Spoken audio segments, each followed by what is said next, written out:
আবারও এনসিপির মঞ্চ ভাঙচুর, গাড়ি ভবনে হামলা কক্সবাজারে। কক্সবাজারে বক্তব্য দেন নাসির উদ্দিন পাটোয়ারি।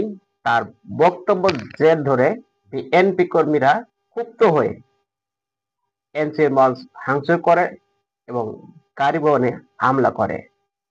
সেখানে পুলিশ বিএনপির কর্মীদের উপর লাঠিপেটা করে। এনসিপি নেতা নাসির উদ্দিন পাটোয়ারি বিএনপি নেতা সালাউদ্দিন আহমেদকে উদ্দেশ্য করে বলেন,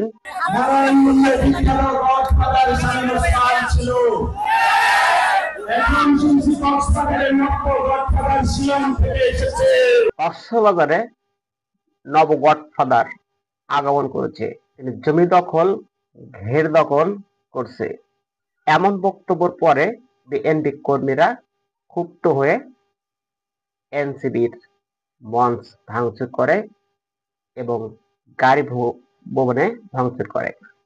গোপালগঞ্জ থেকে এনসিপির নেতাদের মঞ্চ ভাঙচুর এবং ধাওয়া খেয়ে সেনাবাহিনীর সাজারতে গিয়ে পালায় এবং সেখানে পুলিশ আর্মিরা গুলি করে আওয়ামী লীগের 5 কর্মীকে গুলি করে হত্যা করে। গোপালগঞ্জে এনসিপি নেতাদের উত্তপ্ত ভাষণের মাধ্যমে কিন্তু গোপালগঞ্জের আওয়ামী লীগপন্থী নেতাকর্মীরা ক্ষুব্ধ হয়ে এনসিপির মঞ্চ ভাঙচুর করছিল।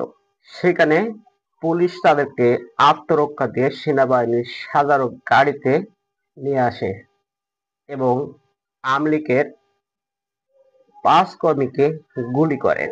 শতাধিক আসামি করে কারফিউ জারি করে 3 দিন যাবৎ এবং অসংখ্য আসামি করে এবং সেখানে 3 দিন যাবৎ কারফিউ জারি এবং এখন পর্যন্ত 144 ধারা জারি করছে। কক্সবাজারে যে এই হামলা হলো এনসিপি নেতাদের অর্থাৎ সরকারি দলের নেতাকর্মীদের, তো বিএনপি কে কয়জনের আসামি করছে বা সেখানে কোনো 44 ধারা জারি করছিল কিনা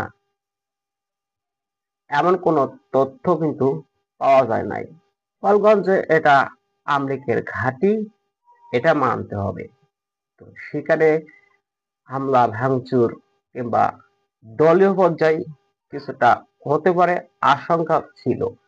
আর এনসিপি নেতারা যে বক্তব্য দিয়ে গোপালগঞ্জে ঢুকছিল সেখান থেকেই তো গোপালগঞ্জের লোক উত্তপ্ত হয়েছিল।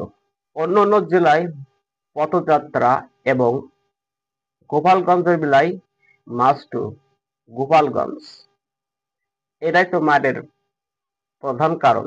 যেমন 5ই আগস্টে মার্চ টু গণভবন করছিল এবং ধানমন্ডি 32 করছিল মার্চ টু ধানমন্ডি 32।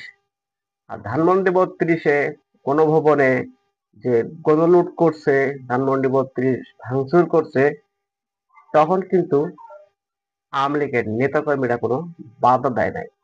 নির্বাধায় তারা কোনো বাধা ছাড়াই তারা ভাঙচুর করছে।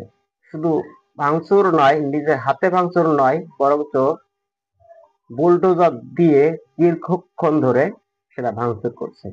কিন্তু কোনো আওয়ামী লীগ নেতাকর্মীরা সেখানে বাধা দিতে চায় নাই, এমনকি কোনো পুলিশ বাহিনীরাও সেখানে বাধা দিতে চায় নাই, না হয় কোনো 44 ধারা। এনসিপিতে সরকারি দল কয়েকটা ঘটনা থেকে কিন্তু ভালোভাবেই বোঝা যায়। ধন্যবাদ সবাইকে। চ্যানেলটি সাবস্ক্রাইব করবেন, পাশে থাকবেন।